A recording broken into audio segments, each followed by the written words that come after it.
చెప్పండమ్మా, ఒక half kilometre walk చేసినారు. ఎట్లా ఉంది గత ప్రభుత్వం? ఈ డెవలప్మెంట్ గత ప్రభుత్వం చేసింది. ఈ ప్రభుత్వం ఏమో మీ భూములు తీసుకోవాలని చూస్తుంది. ఇక్కడ ఎవరు భూములను పోయినట్టు కానీ లేకపోతే ఇండ్లు కూలగొట్టినట్టు కానీ కనిపించిందా మీకు? మేమిప్పుడు కొంచెం దూరం నడిచామండి అలాంగ్ మూసి.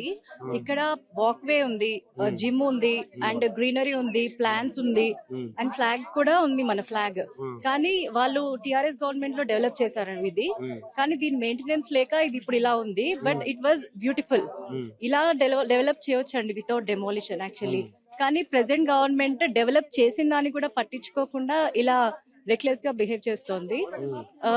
గవర్నమెంట్ ఇలా డెవలప్ చేయవచ్చు వితౌట్ డెమోలిషన్. ఇప్పుడు మాకు నోటిఫికేషన్స్ ఇచ్చి ఇల్లు వెకేట్ చేపించి ఇల్లు డెమాలిష్ చేసే బ్యూటిఫై చేయాల్సిన అవసరం లేదు. ఇక్కడ చూస్తే ఎలాంటి డెమోలిషన్ అవ్వలేదండి.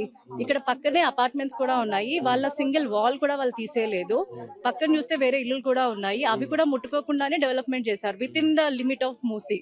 ఇలా ప్లాన్ చేయవచ్చు ద ఎంటైర్ స్ట్రెచ్. ఇప్పుడు ఎంత స్ట్రెచ్ ఆఫ్ డెవలప్మెంట్ చెప్తున్నారో అంత స్ట్రెచ్ కూడా ఈవెన్ ఒక ఇల్లు తీయకుండా ఇలా చేయొచ్చు డెవలప్మెంట్. కానీ గవర్నమెంట్ ఎందుకు అలా ప్లాన్ చేస్తుందో, ఇల్లు తీసేసి ల్యాండ్ అక్వైరింగ్ ఎందుకు పాల్పడుతుందో అర్థం అవ్వట్లేదు.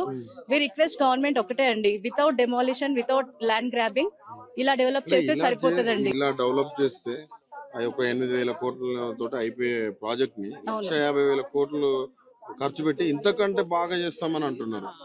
ఇది ఎలా ఉంది మేడం?